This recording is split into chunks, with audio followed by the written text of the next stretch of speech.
আসসালামু আলাইকুম। তো অনলাইন থেকে কিনে নিয়ে আসলাম দারুণ কাজের ৩টি সার্কিট।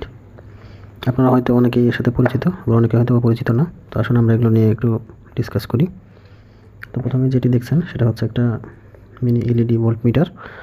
আর আমাদের হয়তো বা অনেকেরই অনেক দামি মাল্টিমিটার রয়েছে। আসলে তাদের জন্য এটি কোনো কাজে আসবে না, কারণ মাল্টিমিটারের অ্যাকুরেসির কাছে এটার অ্যাকুরেসি কিছুই না। তো এটা আমি নিয়েছি জাস্ট এটা দেখতে সুন্দর এবং আমার ছোটোখাটো কাজে লেগে যাবে। আর অবশ্যই যেটা মেইন কারণ সেটা হচ্ছে যে আমার কাছে কোনো মাল্টিমিটার নেই বর্তমানে। তো এখানে আমি হট গ্লু গান দিয়ে আটকিয়ে নিয়েছি, কারণ আমার যে সোল্ডারিং আয়রন আছে সেটি বর্তমানে নষ্ট। আসলে সব কিছুই প্রায় নষ্ট অথবা নাই বললেই চলে। তো এর আসলে 3টি কেবল বের হয়ে আসছে, আপনারা দেখতে পাচ্ছেন, লাল, কালো এবং সাদা। তো লাল হচ্ছে ব্যাটারির যে পজিটিভ ইনপুট সেটি লালে, এবং কালোতে যাবে হচ্ছে নেগেটিভ ইনপুট। আর যে সাদা দেখতে পাচ্ছেন সেটি হচ্ছে ডাটা। তো আমাদের ডাটাটি আমরা সবসময় প্লাসে লাগাবো। কীভাবে লাগাবো আমি দেখিয়ে দিচ্ছি। তো এখানে আমি একটা কাজ অলরেডি করে নিয়েছি, সেটা হচ্ছে আমাদের যে পজিটিভ এবং ডাটা সেটা একখানে করে নিয়েছি, এবং যে কালোটি সেটি একটু লম্বা করে নিয়েছি। তো আমি একটি ব্যাটারি আপনাদের টেস্ট করে দেখাচ্ছি। এটা হচ্ছে একটা মশা যে মারা ব্যাট, মস্কিউটো ব্যাট, সেই মস্কিউটো ব্যাট থেকে নেওয়া।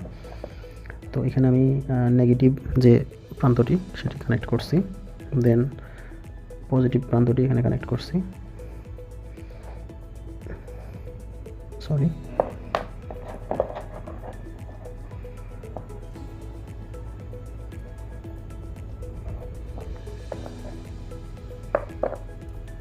আপনারা দেখতে পাচ্ছেন যে এখানে 4 ভোল্ট দেখাচ্ছে।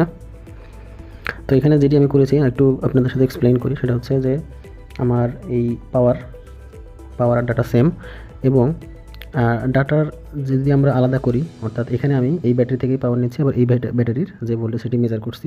কিন্তু আমি যদি অন্যভাবে করতে চাই তখন আমাকে কী করতে হবে, এখান থেকে এই পাওয়ারটি খুলে নিতে হবে। খুলে নিলাম, দেন পাওয়ারটি এই ব্যাটারির সাথে লাগালাম।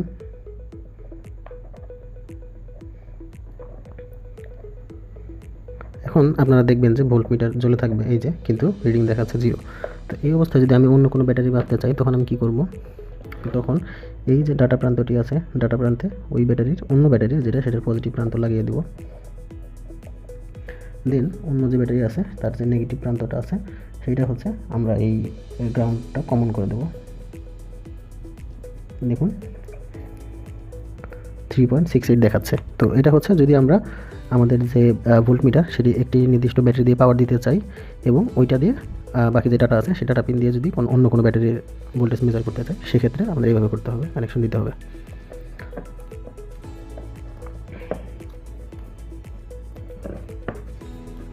তো আমার কাজের সুবিধার জন্য এটি আমি আবার যে ডাটা এবং যে পজিটিভ প্রান্ত সেটি জোড়া লাগিয়ে নিচ্ছি।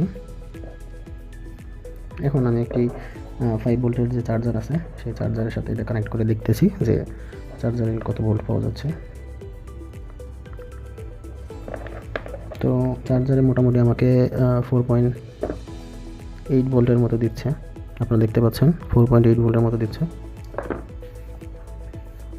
তো আপনারা আশা করি এই মিনি যে ভোল্ট মিটার আছে সেটির ব্যবহার বুঝতে পেরেছেন। তো আমি এটা খুলে ফেলছি। তো এরপরে যেটি রয়েছে সেটি আমাদের সবার পরিচিত TP4506 মডিউল, চার্জিং মডিউল। তো এটি খুবই দরকারি, খুবই কাজের একটি মডিউল। তো এখানে এর মাধ্যমে আমরা যে 18605 যে ব্যাটারিগুলো রয়েছে, তো এই ব্যাটারিগুলো মানে 3.7 ভোল্টের হয়ে থাকে, এগুলো আমরা এই প্রোটেকশন এবং চার্জিং মডিউল দিয়ে খুব সহজে চার্জ করতে পারি এবং ডিসচার্জ করতে পারি।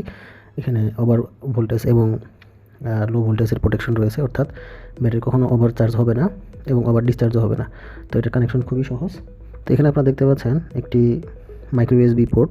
তো এটি টাইপ সি পোর্টেও আসে, এই same model type C port দিয়েও আসে। তো এখানে আপনারা দেখতে পাচ্ছেন যে এই টাইপ সি মাইক্রো ইউএসবি পোর্টের দুই পাশে পজিটিভ এবং নেগেটিভ দেওয়া আছে। তো আপনারা যদি এই চার্জিং মডিউলে এই মাইক্রো ইউএসবি পোর্ট ব্যতীত পাওয়ার দিতে চান তখন আপনারা এই পোর্ট দুটি ইউজ করবেন, ইউজ করে এখান থেকে আপনারা পাওয়ার দিতে পারবেন। দেন এখানে দুইটা টার্মিনাল দেখতে পাচ্ছেন, একটা ব্যাটারি প্লাস মাইনাস এক জোড়া, আর এক জোড়া হচ্ছে out plus out minus. Already হয়তো আপনারা বুঝে গেছেন এটার কাজ কি। এই ব্যাটারি প্লাস মাইনাস হচ্ছে ব্যাটারিতে কানেক্ট হবে, আমি একটু দেখিয়ে দিই। সাপোজ ওই ব্যাটারি প্লাস গেল, দেন ব্যাটারি মাইনাস, তো এখন আমার আউটপুট, আমি যখন ব্যাটারি থেকে আউটপুট নিতে চাবো তখন আমার আউটপুট যাবে এই আউট প্লাস এবং আউট মাইনাস থেকে, অবশ্যই ব্যাটারি থেকে না, কারণ ব্যাটারি থেকে নিলে তো আমার ব্যাটারি ওভার ডিসচার্জ যে প্রোটেকশন সেটা আর থাকলো না। তো এখানে ওভার ডিসচার্জ প্রোটেকশনের জন্য আমার এই আউটপুটটা নিতে হবে এই আউট প্লাস এবং আউট মাইনাস থেকে। তো আমি একটু চার্জ দেওয়া ট্রাই করি। দেখছেন লাল বাতি জ্বলছে, অর্থাৎ ব্যাটারিটি চার্জ হচ্ছে। যখন ব্যাটারি চার্জিং কমপ্লিট হবে তখন এই লালের পাশে যে একটা বাল্ব দেখতে পাচ্ছেন, এটি হচ্ছে নীল কালারের, এইটি জ্বলতে থাকবে। তো আশা করি TP4506 এর কাজ বুঝতে পেরেছেন। এটি অত্যন্ত প্রয়োজনীয় একটি মডিউল এবং সবাই চেষ্টা করবেন আপনাদের 18605 যে ব্যাটারিগুলো রয়েছে বা আদার্স লিপো ব্যাটারি সেগুলো এর মাধ্যমে চার্জ করার। তো সর্বশেষ আমার হাতে যেটি রয়েছে সেটি হচ্ছে একটি স্টেপ আপ বুস্ট মডিউল। তো এটি ডিসি ভোল্টেজে কাজ করে। এখানে ডিসি ভোল্টেজকে ইনপুট দিয়ে ডিসি ভোল্টেজকে বাড়িয়ে নেওয়া যেতে পারে। তো কীভাবে এটি কাজ করে আমি বলছি। এখানে দেখতে পাচ্ছেন ভি ইন প্লাস এবং ভি ইন মাইনাস, এবং অন্য পাশে রয়েছে ভি আউট প্লাস এবং ভি আউট মাইনাস। তো এটা দেখে অনেকের বুঝে যাওয়ার কথা। আমরা কি করব, আমরা যে ভি ইন প্লাস রয়েছে সেখানে আমাদের ইনপুট দিব এবং ভি ইন যে মাইনাস রয়েছে সেখানে নেগেটিভ যে পোর্শনটা আছে আমাদের ইনপুটের সেটা দিব। তো অলরেডি দিয়ে দেওয়া হয়ে গেল। আমি আরেকবার আপনাদের এটার ভোল্টেজটা মেপে দেখাচ্ছি।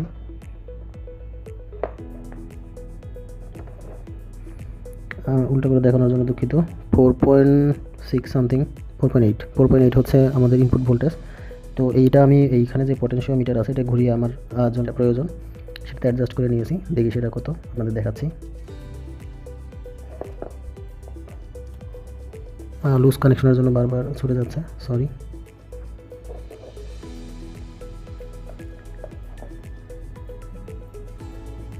আপনারা দেখতে পাচ্ছেন 6.37। তো পটেনশিওমিটার যেটা আছে সেটা ঘুরিয়ে আমি এই ভোল্টেজটাকে অ্যাডজাস্ট করতে পারি আপ টু 30 ভোল্ট পর্যন্ত। তো এখানে আমি একটা জিনিস আপনাদেরকে ট্রিক্স জানিয়ে রাখি, সেটা হচ্ছে আপনারা যখন প্রথম এই স্টেপ আপ বা স্টেপ ডাউন যে বুস্ট মডিউলগুলো আছে সেগুলো ইউজ করবেন, তখন এই যে পটেনশিওমিটার আছে সেটি প্রায় 1 থেকে 1.5 মিনিট ঘোরাতে হবে কাউন্টার ক্লকওয়াইজ। তো আমি এটা জানতাম না। তো আমি এটা হাতে পাওয়ার পর ভেবেছিলাম যে আমার এটা আসলে নষ্ট, এটা রিটার্ন করব। তো পরে দেখলাম যে না, আসলে এটা ঠিক আছে, কিন্তু এটার ইনিশিয়ালি এটা টার্ন করতে হয়, টার্ন করে এটাকে অ্যাক্টিভ করতে হয়, নাহলে এটি কাজ করে না। তো আশা করি আজকে এখান থেকে আপনারা অনেক কিছু শিখতে পেরেছেন, জানতে পেরেছেন। ধন্যবাদ সাথে থাকার জন্য।